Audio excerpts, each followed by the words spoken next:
Wah! He arrived with a bang. I love Badigadi so much, and he's finally here. I just love this guy. Oh my gosh, love seeing him in the anime. Great episode overall. Yes, for dang sure, they blitzed through a lot of stuff here. I think this covered like 3 chapters or something. It had to get through a lot of content, and I honestly was already foreseeing them skipping most of Cliff's stuff. It is a little bit unfortunate they're skipping a lot of the context around how he arrived there. Maybe it's something that they plan on getting into way later or something, which wouldn't make much sense. But either way, they covered most of it in the small Edis the Goblin Slayer OVA, so people have some context to him, but I'm going to get into a lot of that stuff. As per usual, this is my impressions of the episode itself, episode 8 of Mushoku Tensei, and giving people a perspective of what may have been skipped from the novel to the adaptation of the anime, and yeah, give my thoughts on it overall. So if you're looking for skipped content, if you're looking for impressions and all that kind of stuff, this is the place to be. But definitely appreciate you guys dropping by, and I hope you guys enjoy this dive-in. Of course, check the Japanese broadcasts. There really wasn't anything to really skip here, so no censorship in this episode, so don't worry about that. But yes, without further ado, let's get into, let's just face it, Badigadi's episode. Yes, I love Elinalise a lot. I love Cliff.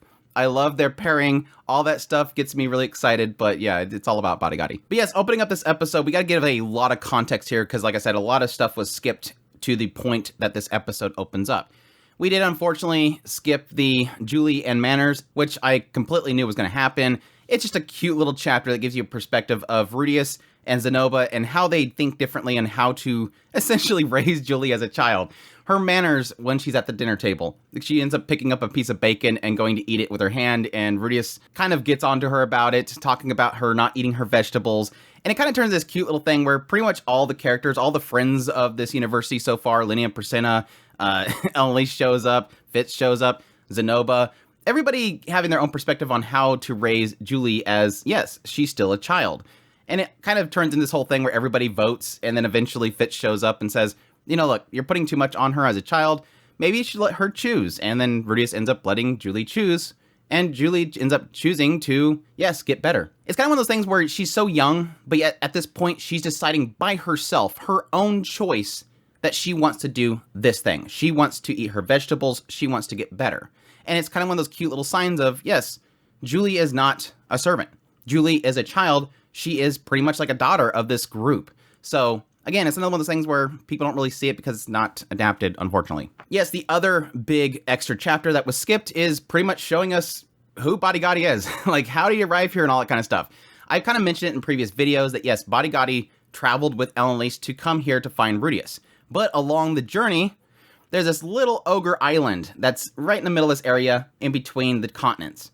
And yes, Badigadi just jumps off of the ship and goes to this ogre island where he faces off against who they call the ogre god. And the ogre god beats him over and over again, kills Badigadi over and over and over again, and Badigadi keeps getting up and fighting him until eventually the tribe kind of just accepts him in. The ogre god accepts him in. They have parties, they have all this fun, and yes, Badigadi starts to train some of the tribesmen, and they really enjoy him being there. But unfortunately, he receives a letter from Elinalise saying, I found Rudeus, we're heading over to the university, get over here. And so, right on the spot, he says, hey, gotta go. I have to go see this boy. Humans have such short lifespans. It's already been 2 years, and it kind of gives you that sense of how somebody who's immortal kind of loses track of time because, unlike humans, they don't have this limited time span. So he's just kind of enjoying himself, and he goes, oh yeah, that human boy that my fiance keeps talking about, I gotta get over there before that dude dies. So they have a big celebration, and then he proceeds to plow all the way to the university, like through all the kingdoms. He like enters the continent and just starts plowing his way through at like massive speed. And all these kingdoms are trying to stop him, but by the time they realize he's there, he's already gone. Like, that's how fast he's moving. And he's just kind of plowing through all the defenses they put up, just going straight to the university. I love Badigadi. He's so freaking amazing. I love him to death. Now, getting into the beginning segments of where this anime adaptation starts to open up with, we kind of skip a lot of kind of introductions to Cliff Grimoire. Of course, he is a grandson of the Millis Church's reigning pope. He's 16 currently. He's like so full of himself that nobody even celebrated his 15th birthday. He's kind of just at this school nobody's friends with him because he's so full of himself. We find out that yes, there's these power struggles that are happening back where his homeland is in the Millis Church because they had this whole assassination attempt on this blessed child, which for those who don't remember, that's what happened during the Edis the Goblin Slayer anime OVA. Again, because of this, inner conflicts start to build up within the Millis Church. His grandfather, to ensure his safety, ends up sending him off to the university. His parting words are that he has the potential to be a great man someday. Don't let yourself be self-satisfied, know your flaws, and work to overcome them. Really important words for somebody like Cliff. Cliff honestly believed that he possessed like these special gifts, that he was a prodigy. It wasn't until he ran into Edis, who defeated like a group of assassins in a blink of an eye, that he sort of started to question that. Now going to the kingdom of Vernoa, to the university, it was like a massive culture shock for him. Yes, this place isn't Millis. This isn't like a place full of people of the church. He goes in to explain that specifically with Zanoba in the special class, he's seen him as a blessed child and a prince. He wasn't really sure why Zanoba was even bothering learning magic. He knows that scholars believe that mankind made magic in order to imitate divine powers, and that blessed children were a manifestation of those powers. So why was one of God's elect pretty much trifling with casting spells? And when he confronted Zanoba, Zanoba's like, yeah, well, I want to learn this magic. I want to learn the basics of magic so that when I meet my master again, I'll be ready. Cliff's seen him as somebody that had a dream, something that Cliff himself has long left behind. Again, for those who don't remember, in the Edis chapter, they pretty much had this whole emphasis on the idea that Cliff wanted to be an adventurer.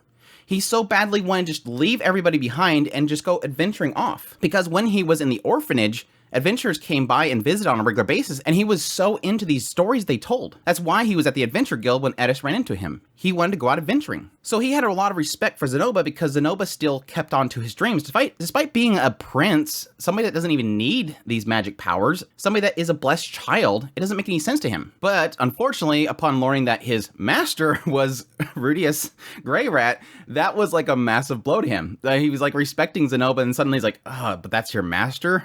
And then we recap the fact that yes, Lenny and Presena ended up beating him. They used their vocal magic, pretty much stunned him, and then beat him black and blue. He realized at this point, after going back to his dorm and crying himself to sleep, yeah, there's people out there, no matter what, that's going to be stronger than you. And he couldn't rely on the professors. That's why he made that statement when Rudeus first arrives. The professors here are useless. He knew that he couldn't rely on the professors in order to teach him how to get stronger. He had to earn his own craft. So that's why he's so dedicated right now to studying. He's got to get stronger. But then, yes, Rudeus arrives, and he sees how he's in these shabby robes. He thinks that he's a fraud. But then, yes, Rudeus ends up beating and befriending Fitz. He ends up taking down Lenny and Presena, making them his subordinates. He was using silent casting. He had a hunger for knowledge. He's hated Rudeus ever since Edis said that she was just enamored by him.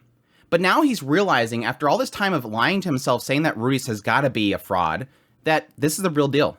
That Rudeus is destined for great things, unlike him. But then yes, he meets his goddess, which is finally where we get into stuff that's actually adapted. He at one point notices Elinalise sticking her head out a window, and he is just in love at first sight. But yes, finally getting into the anime itself, opening up the episode, getting a little brief moment of them all in the classroom together. Really fun little scene, kind of seeing Rudeus making moves on Linnea. She's like exposing her leg, so he's like, okay, well, I guess I'll just grab it. Unfortunately, they don't show it. But yeah, so we get that sense that despite the fact that everybody's like having fun in the classroom, it bothers Cliff because, again, this is something that he is dedicating himself to. He wants to learn. He is focused on his studies. And again, he can't rely on the professors to teach him, so he's got to do it himself. There's also some miscontext here. We got to get a sense that Zanoba himself has kind of dropped down the hierarchy because now Lenny and Presena is right there with him.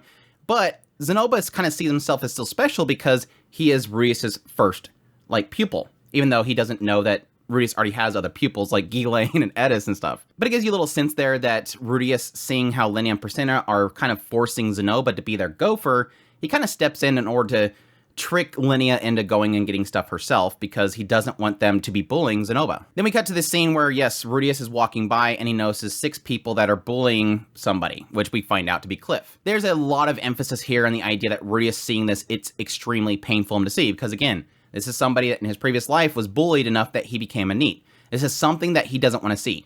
There is a struggle here that Rudeus returning back to a school setting after being a shut-in his previous life because of what happened at school. This is outside of his comfort zone. And yes, equally seeing a bunch of people bullying somebody, he's going to step in because he doesn't want to see it happen. But yeah, I love the whole aspect that Cliff gets up and you assume that he's going to say something like, I didn't need your help. And yeah, Rudeus himself even thinks that. But no, Cliff is like, thanks, and then walks away. But yes, then Rudeus is confronted by Cliff behind the buildings. Yes, Rudeus totally thinks that Cliff is there to confess to him. But no, it is because Cliff has fell in love with Elinalise. And there is so much in Rudeus' head this whole moment of going, holy crap, of all the people, Elinalise? No, I can't see this happening.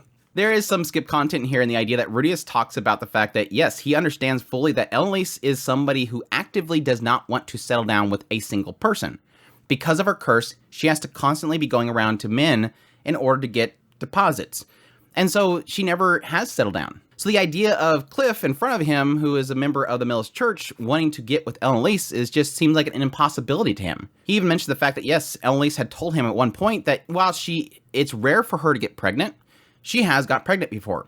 She doesn't abandon them. Rudeus immediately thinks, oh, what does she do? Like, just leave them, abandon, or sell them off? No, she pretty much raised them to the point where they would be pretty much independent themselves, and then she leaves them. But yes, because he's so conflicted in the idea of, look, if I go and introduce him to Elinalise, and this just shatters his whole perspective of who this beauty is, Cliff might end up blaming him. So he goes to Fitz for advice, which I do really like the scene with Fitz, because there's a lot of emphasis here on the idea that, again, Rudeus is conflicted because he doesn't want to make Cliff his enemy by, betraying him, but at the same time, he doesn't want to divulge all the information because he feels that Cliff isn't going to believe him. What you kind of get a sense there is, yes, Cliff was getting beat up, not because there were bullies. And that whole scene when Rudeus gets the bullies to walk away, they mention, hey, just so you know, this isn't on us. Like, we didn't do this. It was his fault. Yes, it was because Cliff was going around after falling in love with Elinalise, and then he was trying to find information on her, and everybody was saying how she would sleep with anybody. And he thought those rumors were a lie. And so he was attacking them, and they fought back. They weren't bullying him. But Cliff didn't want to believe that. Even though it was, yes, like Rudeus says, yeah, that's actually true. They weren't lying. They weren't spreading rumors. That's literally true. But yeah, I do love Fitz's perspective here because it's eerily in the idea of, okay, well, you can't accept those flaws of Elinalise. You wouldn't date her. You think this is wrong or whatever. But what if Cliff himself would accept it? Which is hard to really stomach, knowing that Cliff is a member of the Miller's faith. I mean, this is a belief system that is about one person, one love kind of concept. So somebody like Elinalise is just like an absolute stain on even the ideas of the Miller's Church. But again, Fitz is saying, well, introduce them. Let them figure it out. Let them see if it's something they want to choose. Which, yes, Rudeus, it makes sense to Rudeus, but at the same time, he's still conflicted in the idea that I got to make sure this is perfectly clear to Cliff. That's why before they even go to Elinalise, he's like, look, no matter, this is your choice. If you go and do this, understand, I have nothing to do with this. Don't blame me. I'm warning you, but here you go. Which I think they pulled off that scene really perfectly. Going in there, Cliff introducing himself, Elinalise is over there looking super beautiful, and then suddenly when she realizes that Rudeus is introducing this choir boy, she immediately rushes off with him, just drags him to the side and says, what? Well, how much do you want? He's like, wait, I don't want any money. Well, what do you think in bringing this choir boy to me? You know who I am. Have you no shame? And Rudeus is like, wait, you're saying I have no shame? Yes, it's something that Elinalise would want, but at the same time, it's that conflict there of like, you do know who I am. You do know I'm going to destroy your friend, right? Your upperclassman here, did you bring him here to get destroyed? Because when he finds out who I am, he's going to be ruined. Which again, is that overall bigger subject here of, this is just literally prime example of why Cliff is so great. And I think I've alluded to that previously, in this idea that when they introduce Cliff, I'm like, this Cliff boy, he's a good boy. This is where you get that sense. Because yes, Rudeus goes, okay, you're introduced to each other, have at it. I'm going to give you guys some space. He walks out, and then cut the next day, and Elinalise is literally on Cliff's lap. They are super lovey-dovey. He comes to find out that, yeah, what Cliff basically did here was confess to Elinalise that he loves her, and he'll do anything for her, and accepts every one of her stains. He loves her unconditionally and doesn't really mind the fact of everything. She's completely honest with him. Rudeus asked her, be completely honest. She's completely honest, but that didn't sway him. He immediately accepted all of her blemishes, but additionally said, I'm going to cure your curse. I'm going to get rid of that curse so that you don't have to do that. And then we can get married at that point. We'll be together forever. He makes this big declaration to Elinalise, and it warms her heart. Which, yes, even at this point, you're like, is she messing with this guy? Like, does she really accept this? Is she just having fun with him? It's a big, massive question mark. It's just everything you've kind of seen Elinalise being up until this point is just sleeping everywhere. Why would she accept this? What is so different about Cliff? It seems like his declaration was enough that it just made her all doki doki. But yeah, Elinalise in that classroom. That smile was super gorgeous. Oh, I love her so much. I just love the two of them. I just love the two of them. I've mentioned before, but of all the issues that people see with this story itself, it's so sad that people don't see the more important signs in here, the more important statements that Mushoku Tensei as a series makes. And this is one of them. Cliff and Elinalise should not be boyfriend-girlfriend. These two should not be together. Different races, different beliefs, different lifespans, everything's so different. But yet they find love.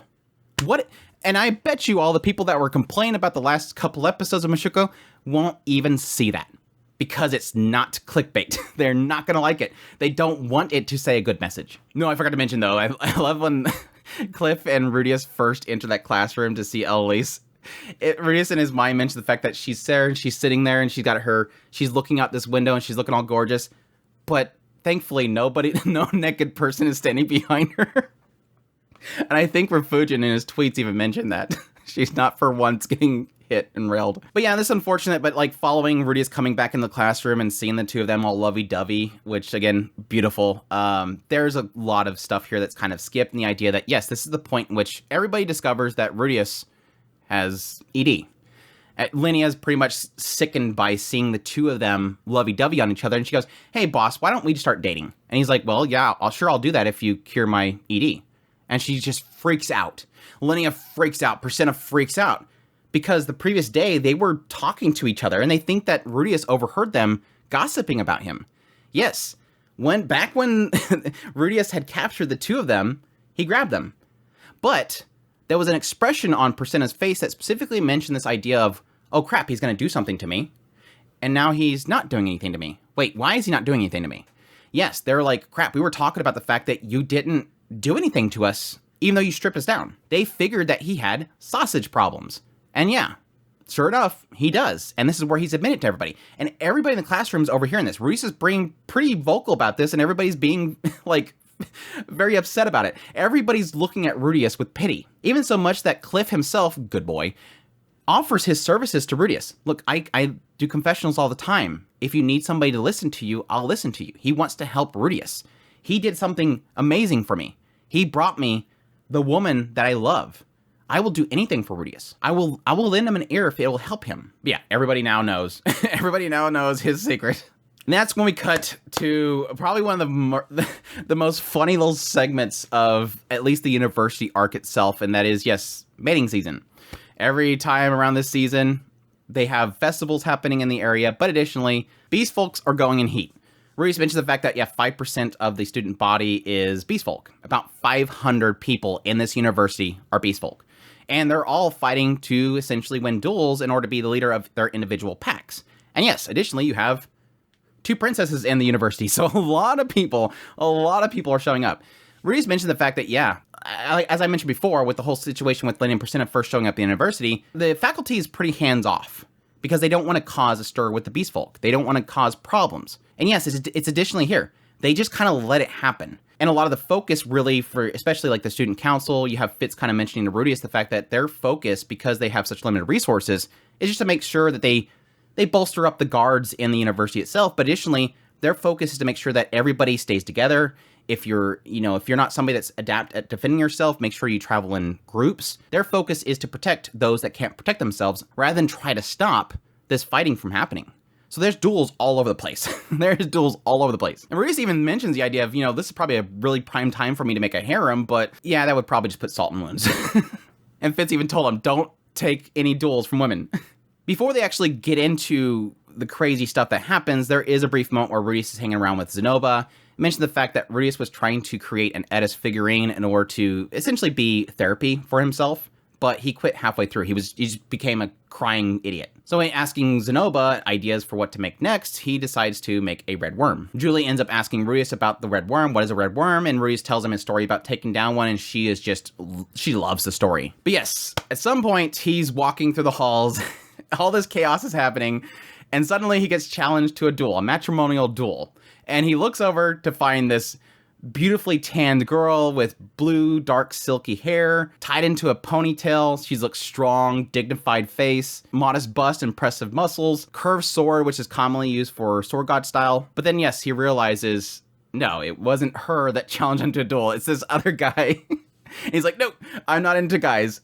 Which, yes, he comes to find out that Lenny and Persena, essentially being in heat, they don't want to look for a husband right now. So they locked themselves up in their dorm, and they left out a letter. And that letter basically says, yeah, it's up to you, boss. They basically told everybody, he's our pack leader. You have to beat him first. And so they just basically dumped their entire responsibilities on him. Normally, they'd be having to fight to protect themselves and fight these duels in order to not be dominated and not basically have a husband. So yes, everybody wants to duel Rudeus now. He ends up beating a bunch of them, fleeing into the library. Everybody's lining up outside in order to basically duel him. Anybody tries to cut in line, they get yelled at, which is kind of funny because it kind of turns this little thing where Rudeus really isn't sure what is bothering Fitz. Fitz seems upset. Like, yeah, you should probably go duel them. It'll probably be quicker if you just beat them. They'll go back home. If you just stay in here, they're going to hang around or whatever. But yes, when she mentions the fact that there's one girl out there and Rudeus wants to know if she's cute, it bothers her. But from Rudeus' perspective, he just thinks that she's mad because maybe the fact that he's hiding in there is the fact that he's fleeing from all these people. Like, it's going to damage Fitz's reputation that Fitz lost to him, and now he's being a coward. He's always like, I gotta reclaim your glory. I'll go out there and kill them all. And she's like, no, don't kill them. Don't kill them. He's like, I'm just joking. Which, yes, he goes outside to see everybody's beaten, including that girl with the blue hair. I was actually surprised they actually showed her there. But yes, Badigadi. The Demon King Badigadi. I love this dude. I call him Body Daddy. I love Body Daddy. We find out later that he just knocked them all unconscious. But yes, he's defeated everybody. He's there to duel Rudeus. They claim that he had to wait in line to duel Rudeus. So he pretty much said, well, if I beat you all, can I get in front? And they pretty much said, yeah. So he beat them all. But I like the fact that he notices the girl with the blue hair. And he's like, oh, so she loved me all along. Because he thought that she was not interested in dueling him earlier. But yes, the sight of Demon King Badigadi freaks Rudeus out because he pretty much depicts what he would see as being one of these demon kings that would go into villages, take maidens, and run off with them. And so he figures, well, maybe there's these two furry young maidens that are locked up in their dorm. Maybe if I sacrifice the two of them, he'll go away. Which, yes, makes sense because, again, they dropped all this upon him. But yes, I loved, just visually, I loved the appearance of Badigadi. He just kind of looks exactly how I imagine him to look. Now, granted, he doesn't sound like I imagine him to sound because I've been doing Mushoku Mondays where I go through the novel series and I voice characters like Badigadi, and I always voiced him as, "Bohahaha, I come with a bang." I had a very deep voice for him. It's close, but it works. But yeah, there's a lot of context sort of missed here because, yes, they go to this training field where Rudeus is in front of Badigadi. And they're waiting while this crowd is gathering around them. This crowd is full of professors and students all waiting to watch what happens. Somebody who he ends up finding out is the actual principal shows up and tells Rudeus, please just kind of keep him busy until we can get people here. Because yes, the kingdom currently is in a panic. Badigadi arrives so fast, they don't know what to do. They're frantically gathering forces. Following the Laplace War, surviving demon kings pretty much never left the demon continent. They were peaceful, cautious, and they were disinterested in conflict. So the arrival of him is just like, what? They were still powerful enough to control pretty much these terrifying sections of the demon continent. So one invading humanity's territories could cause major damage. The three magic nations were all basically gathering knights quickly. They also called upon the Adventure Guild to pretty much bring whoever they could bring in there, but again, a lot of the adventurers are out on quest, so they're not really immediately available. As a stopgap, pretty much a small group of Magic Nation soldiers that were already in Shiraya, as well as some local adventurers, members of the Magic Guild, were all pretty much surrounding the campus. So yeah, it's like, just like chaos is happening right now. Absolute chaos is happening around this nation right now. And all in the center of it is Rudeus standing in front of the Demon King Badigadi. And Rudeus' whole goal here is to basically stall him long enough for them to arrive. And currently, Rudeus is waiting for Fitz to bring his staff. But this is where we get to talking to, yes, the fiancé of Kishirika, Demon King Badigadi. Badigadi mentions the fact that, yeah, my fiancé can't stop talking about you. And she doesn't really do that. Like, Kishirika doesn't talk about people like this. Especially not humans. And Rudeus at this point is like, look, you don't have to be jealous or anything. Like, I'm just a mouse. Like, I'm not that important. And he's like, no, that you don't realize how important it is that she talked highly of you. We get a little sense of who Badigadi is. He's an ancient king that lived since before the Laplace War. Because of his peaceful nature, little was known about his battle capability. Some believe that he fought against Laplace, which means that even a demon god failed to destroy him, which, yes, we'll find out why that is. Of course, Rudeus was freaked out. Like, this is not a situation that he wants to be in. He was wondering if he was being punished because he was so cocky. He even contemplated fleeing, despite the fact that all these students and professors were around. Like, he didn't even care what they thought about him. Again, this is another emphasis in the idea that Rudeus is not an OP main character. Last time he stood up against somebody that seemed powerful, he got killed, basically. So he doesn't want to be involved with this. But yeah, that's when we get into the whole little conversation with him. I love how Badigadi's standing there, he's all big and tough, and then suddenly just sit down, boy, let's talk. It is kind of funny because Badigadi at some point does acknowledge the idea that Kishirika could be wrong. Like, he says she has been sloppy and misjudged people before, and he gets his face turned sour. And Rudeus assumes that maybe something really bad happened in the past. But yes, there's a lot of emphasis given here that yes, he has a mana pool that is larger than Laplace, which is pretty much recorded throughout history as being the largest mana pool ever. Which, yes, does technically give a lot of credit to Rudeus as being something special. Even though he questioned this being true, his heart still skipped a beat because he got excited. There's something special about me, finally. There's something that makes me an OP main character, question mark? But still, he even assumes that Man-God probably just gave him some sort of cheat skill. But yes, that's when Fitz finally arrives, which it doesn't really give it much emphasis here, but Fitz, their entire outfit seems like it's made of magic items. They have boots that make them incredibly fast. Rudeus even mentions, like, wait, is your glasses special too? And she's like, it's a secret, teehee. But I cannot believe they skipped this joke. It's like, it's so easy. It's sitting here waiting to just be a passing comment. But Rudeus, he takes his staff and he pulls the cloth away.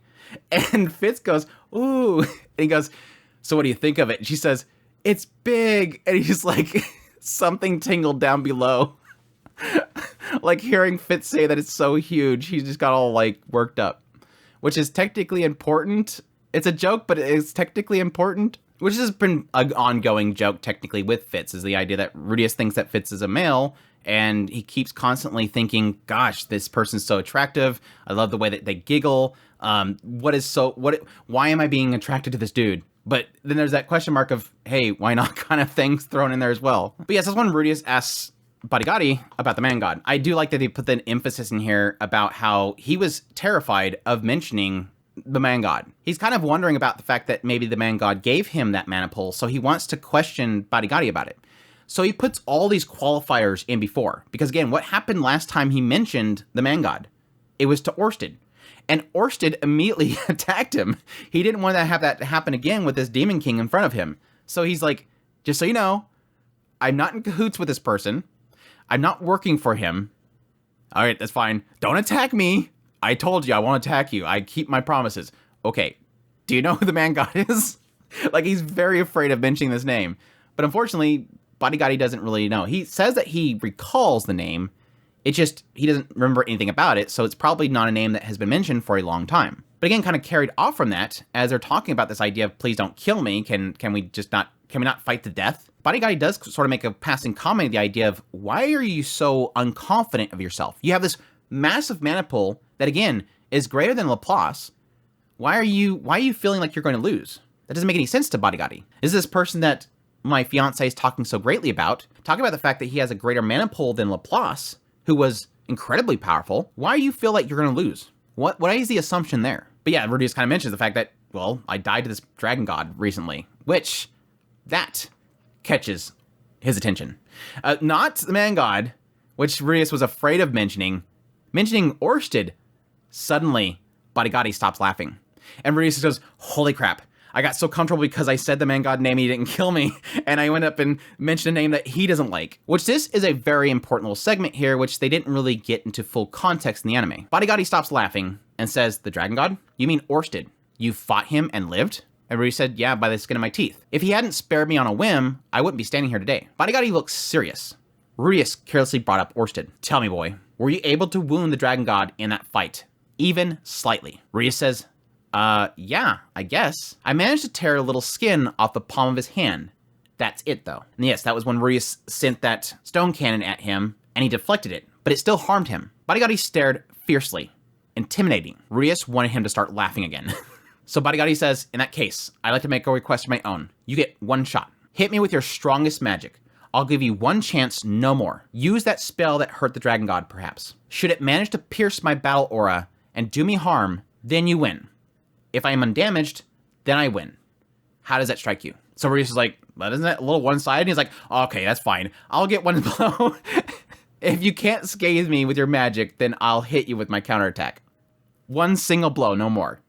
So Rudeus is like, crap, I shouldn't have said anything because he's going to let me take one hit and that was it. But yeah, that's when Rudeus builds up that massive stone cannon that he just fires right at him and just obliterates him, which I thought was, on one hand, I didn't really envision the stone cannon to be way up here, which I think they did that because the fact that the crowd was behind them, but then the crowd disappears, which was a little weird. They pretty much had the crowd surrounding them completely, but still, just pretty much what I imagined, just bam, Badigadi is gone. And then Body gets... Okay, context here. Rudeus right here is terrified. Wait, this guy is supposed to be immortal. He's not supposed to... Is he dead? He was terrified because he thought that he killed somebody without intention. Again, Rudeus doesn't like killing. He doesn't want to kill somebody. And so now he's like, crap, I didn't want this. But then Badigadi gets up and starts laughing. Bah, I'm alive again.